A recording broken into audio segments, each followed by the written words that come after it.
Welcome to the HDS tutorial series. This tutorial guides you through using the Curve Management tab where you can perform edits on the curve information. You can access the Curve Management tab using the File drop-down menu in the Ribbon menu.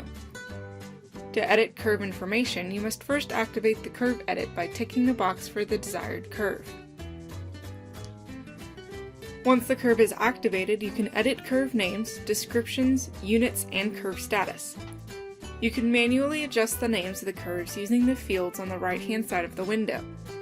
You can also define a curve name or change the definition of a curve name if needed. After the desired changes are made, click Apply to apply all the changes. Alternatively, use the Type tab on the right-hand side of the screen to edit curve information. Here, you can find built-in curve names and descriptions. Units can be edited if needed in the Units tab on the right side of the screen.